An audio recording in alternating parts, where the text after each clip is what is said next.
Hello everyone, আপনারা সবাই কেমন আছেন? আমাদের চ্যানেল ওয়ান্ডারিং অ্যান্ড ক্যাপচারিংয়ে আপনাদের সবাইকে স্বাগত জানাই। আজ আমরা চলে যাচ্ছি উত্তরাখণ্ডের নৈসর্গিক সৌন্দর্যের ভাণ্ডার জিম করবেট ন্যাশনাল পার্কের বিজরানি জোনে। এই জোনটি জিম করবেটের একটি জনপ্রিয় সাফারি জোন, যা তার সমৃদ্ধ বায়োডাইভার্সিটি এবং বাঘ দেখার চমৎকার সুযোগের জন্য পরিচিত। জিম করবেটে 7টি জোন রয়েছে, যার মধ্যে সবচেয়ে বেশি টাইগার স্পটিং করা যায় ঢিকালা জোন এবং বিজরানি জোনে। আমরা আজ করব বিজরানি জোন জিপ সাফারি, যা আমাদের পার জিপ খরচা পড়েছে 8,000 টাকা করে, এবং কাল সকালে করব ঢিকালা জোন ক্যান্টার সাফারি, যা প্রতিজনায় পড়েছে 2,000 টাকা করে, যা আসছে আমাদের পরের ভিডিওতে। তবে একটা কথা বলে রাখি, বাঘ দেখাটা কিন্তু একদমই ভাগ্যের ব্যাপার, যা এই ভিডিও দেখলেই বুঝতে পারবেন। বাঘ ছাড়া এই গভীর অরণ্যে রয়েছে বিভিন্ন প্রজাতির হরিণ, বন্য শুয়োর, হাতি, ভাল্লুক এবং নানান ধরনের পাখি। এই বিজরানি জোন সাফারি করতে হলে আপনাদের পৌঁছতে হবে রামনগর। ট্রেনে আসলে নামতে হবে রামনগর রেলওয়ে স্টেশনে, বাসে আসলে নামতে হবে রামনগর বাস স্ট্যান্ডে, এবং যদি ফ্লাইটে আসছেন তাহলে নামতে হবে পাটনগর এয়ারপোর্টে। সেখান থেকে লোকাল গাড়ি করে চলে আসতে পারেন রামনগর শহরে। এবং এই বিজরানি জোন জিপ সাফারিটি শুরু হয় আমডান্ডা গেট থেকে, যা রামনগর থেকে 2 কিলোমিটার। এই জোনগুলি বর্ষাকালে বন্ধ থাকে এবং প্রায় 2 মাস আগে থেকে বুকিং করতে হয়। সারাদিনে 2টি সাফারি হয়, সকালে 6:30 থেকে 9:30 এবং বিকেলে 3টে থেকে 6টা। সাফারি শুরু হওয়ার পর কিন্তু গাড়ি কোথাও দাঁড়াবে না। নির্দিষ্ট কিছু জঙ্গলের ভেতরে পয়েন্ট রয়েছে, সেখানেই গাড়ি দাঁড়াবে। সেখানে ওয়াশরুম এবং হালকা খাবার দাবারের ব্যবস্থা করা রয়েছে। তবে ক্যাশ কিন্তু অবশ্যই ক্যারি করবেন, কারণ জঙ্গলের ভেতরে নেটওয়ার্ক পাবেন না। আশা করি এই ইনফরমেশনগুলি অনেক কাজে লাগবে। চলুন তাহলে ভিডিও শুরু করা যাক।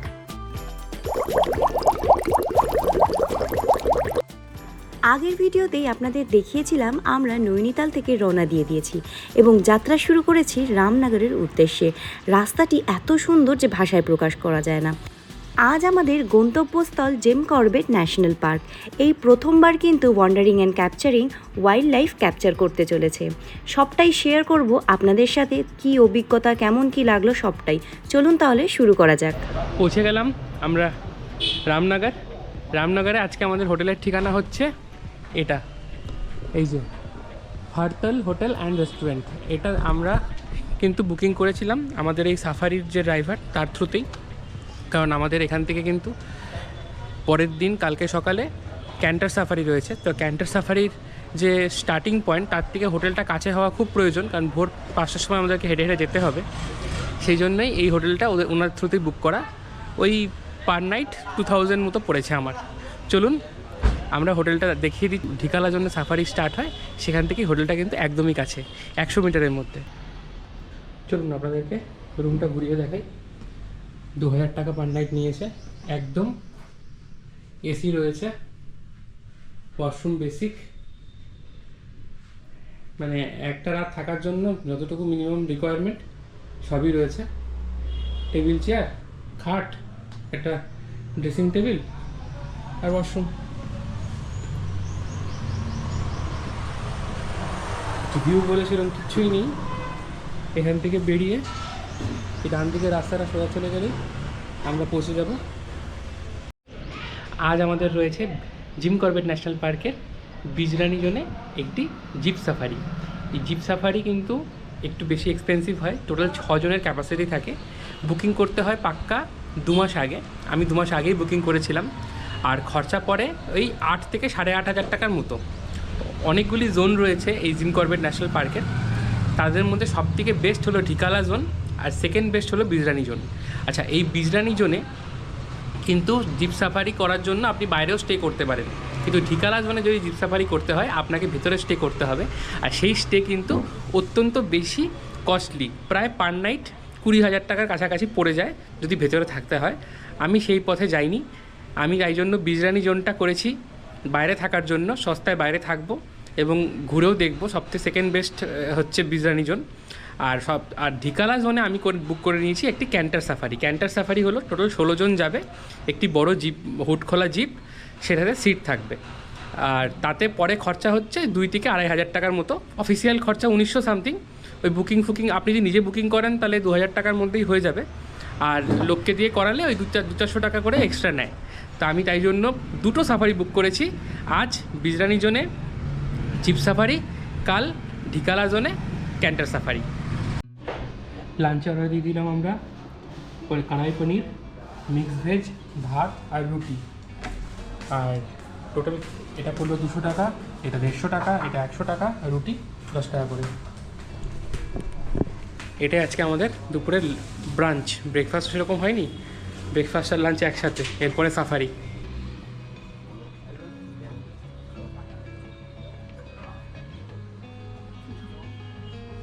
আমরা বেরিয়ে পড়লাম সাফারি করার জন্য। এই যে আমাদের সাফারি জিপ চলে এসছে, আমাদের ড্রাইভার জাভেদজির সঙ্গে আমি বুকিংগুলো করেছিলাম এই সব কটা সাফারির।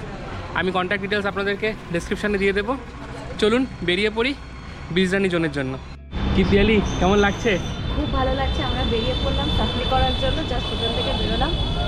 এরকম হুড খোলা জিপ, একটু নার্ভাসও লাগছে, ভয়ও লাগছে, আমার খুব এক্সাইটিংও লাগছে। দেখা যাক কীরকম কি এক্সপিরিয়েন্স হয়। এটা আমার প্রদীপ তো ফার্স্ট টাইম জঙ্গল সাফারি। দেখা যাক কি দেখতে পারি না দেখতে পারি। চলুন তাহলে একসাথে ঘুরে আসি। উত্তরাখণ্ডের এই জিম করবেট ন্যাশনাল পার্ক কিন্তু 520 স্কোয়ার কিলোমিটার জুড়ে বিস্তৃত। টোটাল 7টা জোন রয়েছে, তাদের মধ্যে বেশ কিছু ঢিলা, জিরনা, অনেকগুলো জোন রয়েছে। তাদের মধ্যে সবচেয়ে বেস্ট জোন হচ্ছে ঢিকালা, আর সেকেন্ড বেস্ট মানে টাইগার স্পটিংয়ের জন্য বেস্ট হচ্ছে ঢিকালা, এবং সেকেন্ড বেস্ট হচ্ছে বিজরানি। তো আর বাদবাকি জোনগুলো খুবই ভালো, কিন্তু ওগুলোতে টাইগার স্পটিংয়ের চান্স একটু হলেও কম। এইগুলোর জোন কিন্তু অনেক আগে ফিল আপ হয়ে যায়, তাই আমি সাজেস্ট করবো অ্যাটলিস্ট 1.5 থেকে 2 মাস আগে এই বুকিংগুলো করে নেবেন, নাহলে কিন্তু ম্যাক্সিমাম সময়ই টপ জোনগুলো বেরিয়ে যায়, বুকিং পাওয়া যায় না।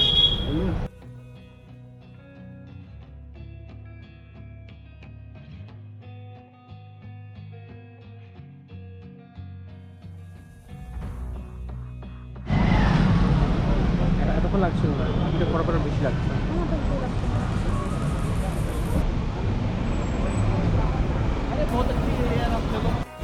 আমরা পৌঁছালাম এসে আমডান্ডা গেট, যেটা কিন্তু বিজরানি জোনের এন্ট্রান্স পয়েন্ট। এখান থেকে 8 কিলোমিটার দূরে গেস্ট হাউস, তারপরেই আরও খানিকটা যাওয়ার পরে স্পটিং অ্যানিমালসদেরকে স্পটিং করা চান্স বেড়ে যায়। আর আমরা আমাদের অ্যাটায়ার বানিয়ে নিলাম, একটা টুপি কিনে প্রথম সাফারি মেমোরেবল করার জন্য আমরা নিয়ে নিলাম এই দুটো সাফারি ক্যাপ। প্রাইস পড়লো দুটো মিলে 200 করে, আমারটা বোথ সাইড পরা যাবে, তাই জন্য ওটা 250। আর গেট এখনও খোলেনি, দেখতে পাচ্ছেন সবাই ওয়েট করছে, সমস্ত সাফারি জিপরাই ওয়েট করছে। গেট খোলার পরে পরপর সাফারি জিপগুলো বেরিয়ে যাবে অ্যানিমেলস দেখার উদ্দেশ্যে। চলুন যাওয়া যাক ভেতরে।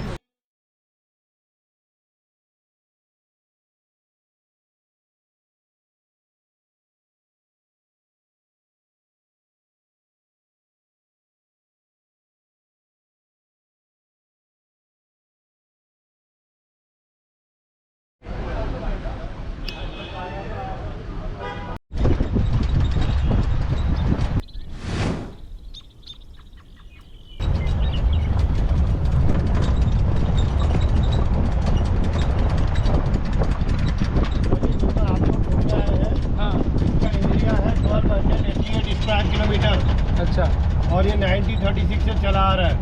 अच्छा, जिम कॉर्बेट जो है कॉर्नर के नाम पे है ये। पहले यहाँ हंटिंग के लिए आते थे, बाद में उन्होंने यहाँ प्रपोजल दिया, वाइल्ड लाइफ के लिए अच्छा है। हाँ, 55 से उनका केनिया में नेशनल मैच हुआ। আমাদের জার্নি স্টার্ট হয়ে গেছে, আমরা এখন জঙ্গলের ভিতরে ঢুকে পড়েছি।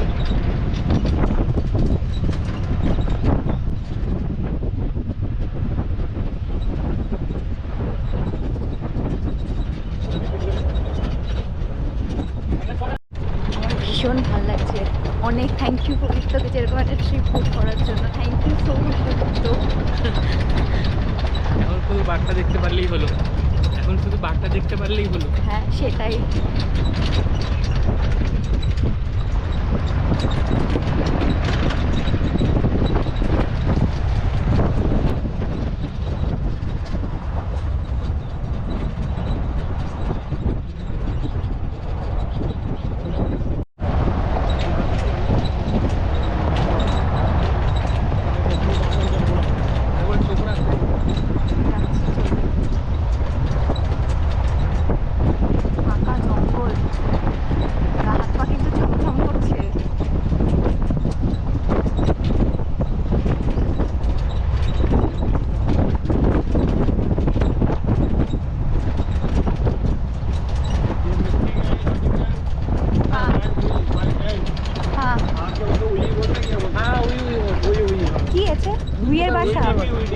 ও উইয়ের বাসা।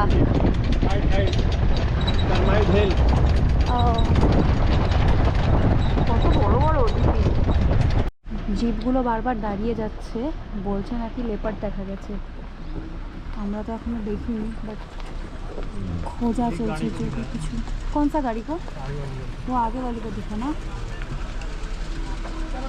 लेपर्ड है बोल रहा।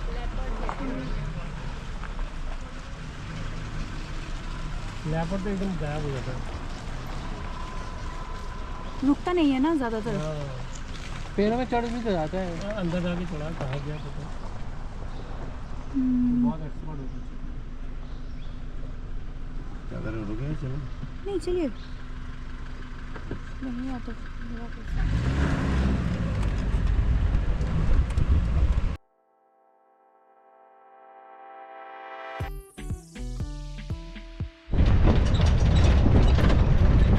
আমরা এখনো পর্যন্ত কিছু দেখতে পাইনি। একটা লেপার্ড নাকি আমাদের দুটো জিপের আগে, আমাদের আগে দুটো জিপ নাকি দেখতে পেয়েছে একটা লেপার্ড। আমরা এখনো কিছুই দেখতে পাইনি।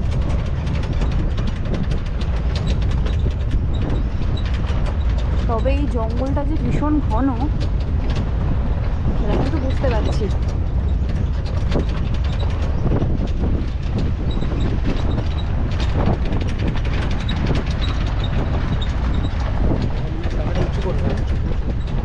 ওখানে ঠিক আছে না এটা আধা ওখানে চলে চলে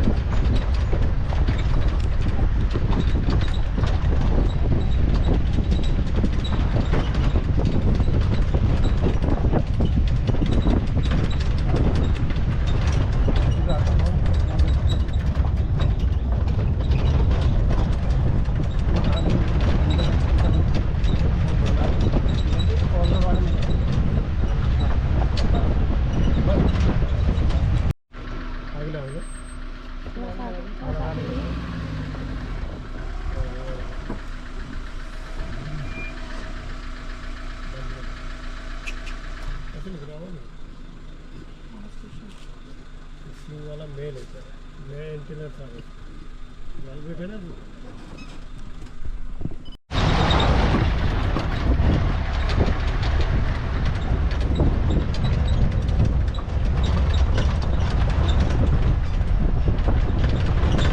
এখানকার রাস্তাটা আবার অন্যরকম।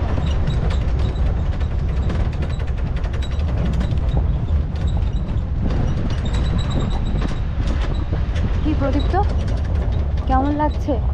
একটাও জন্তু জানোয়ার দেখতে পাচ্ছি না, শুধুমাত্র একটা হরিণ দেখতে পেয়েছি, এটাই আর কি। বাদ বাকি তো একদম গহন অরণ্যের ভিতর দিয়ে যখন যাওয়া অন্যই রকম মজা।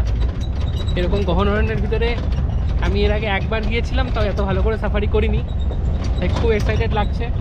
এখনও আশা ছাড়ছি না, মনে হচ্ছে কিছু না কিছু নিশ্চয়ই দেখতে পাবো। না দেখা যাক। ভয় লাগছে না? ভয়টা কি ভয় মনে লাগছে হচ্ছে? না। মনে হচ্ছে লেপার্ড একটা মাথার ওপর দিয়ে উড়ে যেতে পারে এই গাছ থেকে ও গাছ। সেরকম হলে তো খুব ভালোই হয়, একদিন কাছাকাছি দেখা যাবে। ওরা তো ইউজুয়ালি আক্রমণ করে না, দেখা যাক যদি কিছু দেখতে পাই। না না, সেরকম যেন নাই হয়, কিন্তু আমরা দেখতে চাই। হনুমান দেখতে চাই। कहाँ पे है? ওরা সামনে হনুমান। ওদিকে কিছু একটা দেখতে পেয়েছে, কিছু একটা দেখতে পেয়েছে ওদিকে। स्लो चलिए थोड़ा। वाला मेल विदाउट सीइंग फीमेल।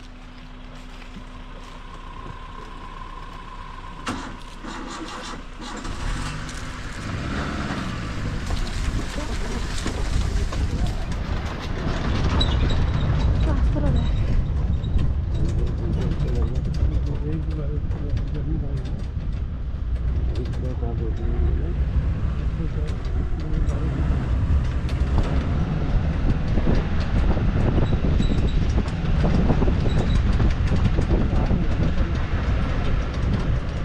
আবার কিছু একটা দেখা যাচ্ছে। ও মা, ওটা কি জানি? লঙ্গুর। ও বাবা, কতগুলো! सारे साइड से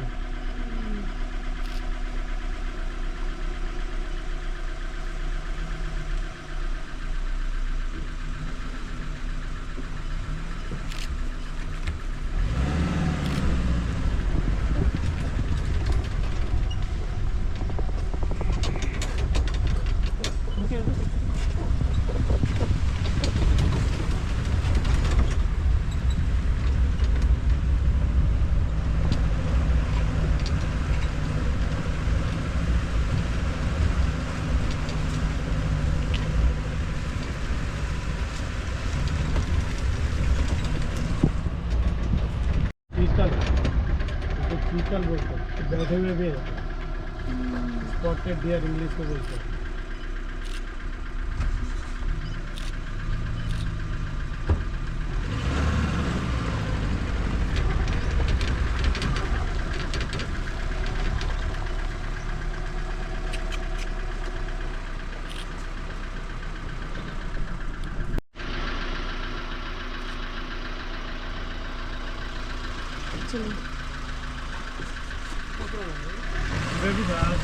और शाम को होता আমরা এখন এক জায়গায় এসে দাঁড়ালাম। এখানে ওয়াশরুম করার জায়গা রয়েছে, আর এদিকে পাওয়া যাচ্ছে চা, জলখাবার।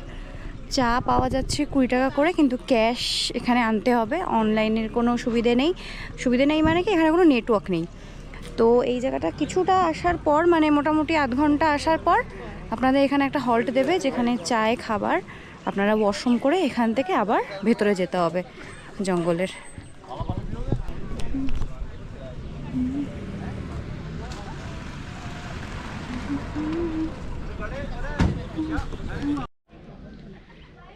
পুরো আধা সাফারি কিন্তু ডান।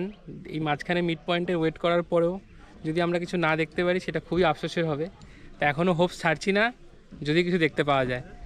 আর এখানে এই যেখানে রুখেছিল এখানে কিন্তু একটা ইনফরমেশন বলে রাখি, এখানে কিন্তু ক্যাশ, যেহেতু মোবাইল নেটওয়ার্ক নেই, ক্যাশ ছাড়া কোনো কিছু দিয়ে আপনি কিন্তু কিছু পারচেস করতে পারবেন না। মেনলি ওই ম্যাগি, চা, ব্রেড এগুলোই পাওয়া যাচ্ছে। আমরা লাঞ্চ করে এসেছি, তাই আমরা কিছু আর খাইনি। অনেকেই খাচ্ছে, কিন্তু আপনাদেরকে কিন্তু ক্যাশেই এখান থেকে যা কিছু কেনার কিনতে হবে। এই যেখানে আমাদের হল্ট হলো এখানে রয়েছে একটা গেস্ট হাউস। 1928 এটা এই গেস্ট হাউসটা তৈরি। আর এই পুরো এলাকাটা কিন্তু ইলেকট্রিক ফেন্সিং করে রেখেছে, যাতে কোনো জঙ্গলি জানোয়ার এসে আক্রমণ না করতে পারে। কারণ ফেন্সিংকে ওরা ভীষণ ভয় পায়, আর মানুষকে প্রোটেক্ট করতে হবে, তাই জন্যই ফেন্সিং। তবে এই সব করতে গিয়েই কিন্তু আমরা প্রচুর বন্যপ্রাণী হারিয়ে ফেলি। তাও এই করবেটে আসার পরে এটুকু মনে হচ্ছে বন্যপ্রাণীকে অনেকভাবেই প্রিজার্ভ করার চেষ্টা চলছে, কারণ এটা সবচেয়ে পুরনো টাইগার রিজার্ভ। আর টাইগার বাঁচাও প্রকল্পে প্রথমে এটাকেই এই ন্যাশনাল পার্ককে চুজ করা হয়েছিল। इतना लंबा होता है ना ये, বাঘের পায়ের নখের দাগ, নখ ধার করে এইভাবে। क्लो मार्किंग बोलते हैं, क्लो मार्क হ্যাঁ नेल शार्प करता है ना, হ্যাঁ। क्लो मार्किंग। जैसे डॉगी करता है यूरिन से स्प्रे, ऐसे भी करता है। मेरा इलाका है, আচ্ছা আচ্ছা। टेरिटरी मार्क्स बोलते हैं।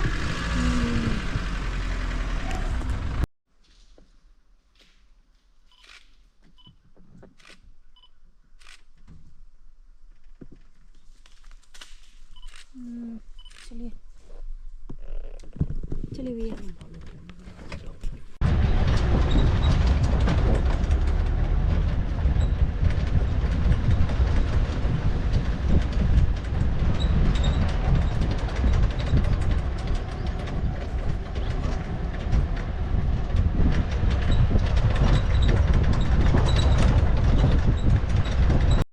ভারতবর্ষের এত ফেমাস একটি গহন অরণ্যে এসে আমি যেটা সবথেকে বেশি ফিল করতে পারলাম, এবং পিয়ালিও আমার সাথে একমত, যে নিস্তব্ধতা।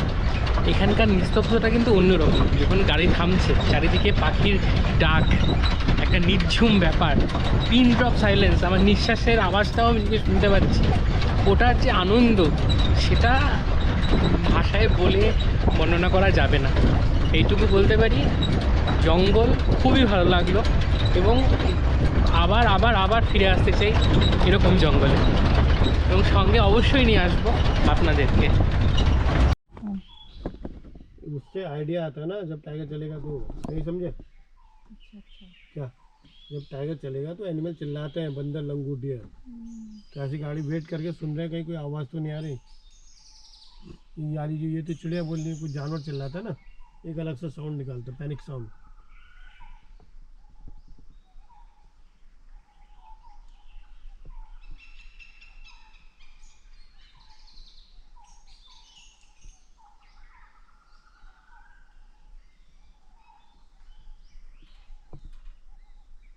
इस तरह की जो नाले वाले दिख रहे हैं ना, ये इसका ट्रैक है। ऐसी जगह ज़्यादा घूमता है, इनमें चलता है ज़्यादा।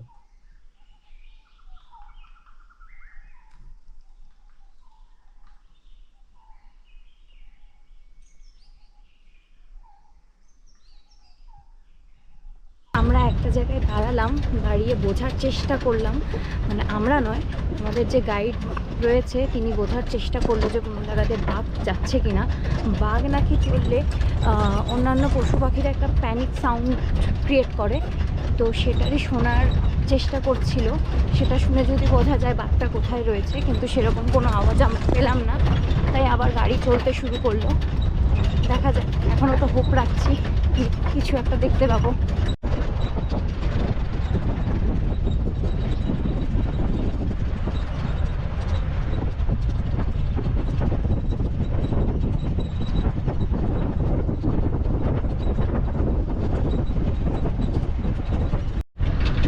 1970-এর দিকে প্রথম যখন ব্যাঘ্র প্রকল্প শুরু হয়, ব্যাঘ্র বাঁচাও প্রকল্প, মানে বাঘ বাঁচাও, মানে আমাদের ইন্ডিয়াতে জানেন আপনারা প্রচুর বাঘ ছিল, সেই বাঘ আস্তে আস্তে মানে হান্টিং করে করে প্রায় শেষ হয়ে গেছিলো।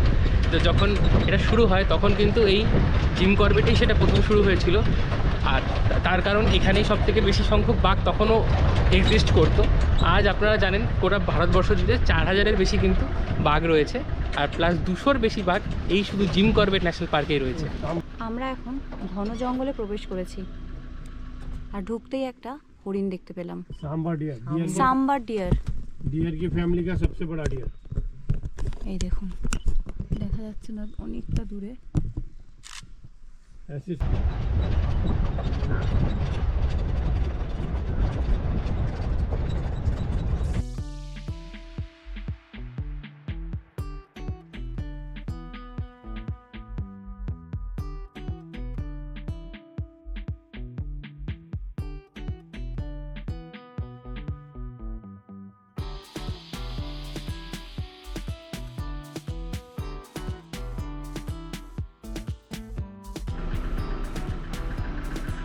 আমরা একটা হরিণ দেখতে পেলাম প্রথমে। आगे बहुत मिलेगा, तो बहुत नज़दीक अच्छा मिलेगा, फोटो लायक मिलेगा, बहुत बढ़िया।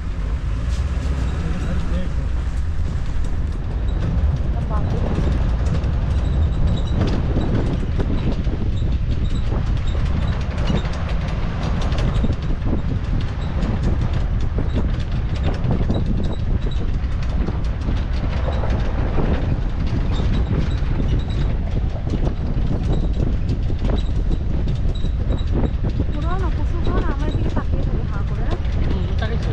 হ্যাঁ, তাকিয়ে ছিল।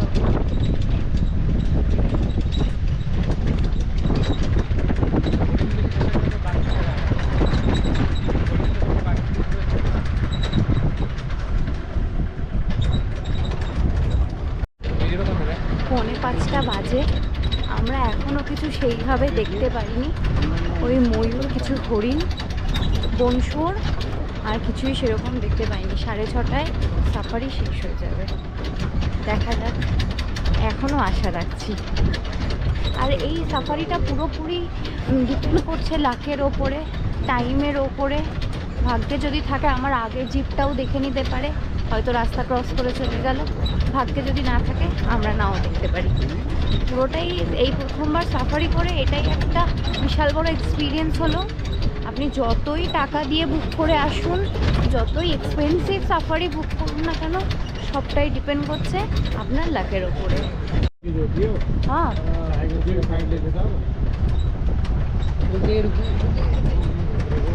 ওখানেও হরিণ আছে ওইদিকে।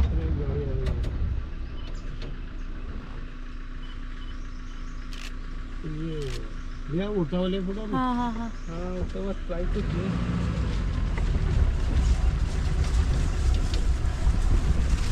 এই যে কাছে पेड़ पे रखना। थोड़ा सा बस यही रुक।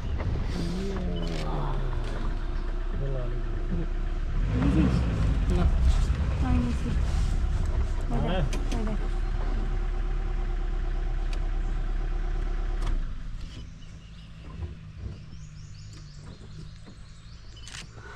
সন্ধ্যা বাজে 5:20, আমরা জিম করবেট থেকে বেরিয়ে যাচ্ছি, এই বিজরানি জোন থেকে বেরিয়ে যাচ্ছি। মনে খুশি, আনন্দ, দুঃখ সব একটা মিশ্রিত ফিলিংস। সত্যি কথা বলছি, যেমন আনন্দ হচ্ছে এত কিছু পশু পাখি দেখলাম, কত নতুন নতুন পাখি দেখলাম, বন্য শুয়োর দেখলাম আর এত নিস্তব্ধতা ফিল করলাম, সেটার জন্য যেমন একটা মনে আনন্দ হচ্ছে, সেমন মনে একটা বেদনাও লাগছে যে হ্যাঁ আচ্ছা যদি বাঘটা দেখতে পেতাম, যদি হাতিটা দেখতে পেতাম চোখের সামনে, তাহলে খুব ভালো লাগতো। যাই হোক, এই একটা মিশ্র অনুভূতি নিয়ে আমরা এই আজকের সাফারি এন্ড করছি। আজকের ভিডিওটা এই অবধি থাকছে। এরপরে রাতের ডিনারটা আমরা কি করছি তার ডিটেলস হয়তো তার পরের পার্টে আমরা দিয়ে দেবো। চলুন, ভিডিওটা ভালো লাগলে লাইক দেবেন, কমেন্টে জানাবেন কেমন লাগছে, আর চ্যানেলটা ভালো লাগলে অবশ্যই সাবস্ক্রাইব করবেন। এই সাবস্ক্রাইবটা করতে আপনাদের বিন্দু মাত্র কোনো বেশি এফোর্ট লাগবে না, কিন্তু আমাদের অনেক বড় সাপোর্ট হবে। প্লিজ আমাদের চ্যানেলটা সাবস্ক্রাইব করবেন।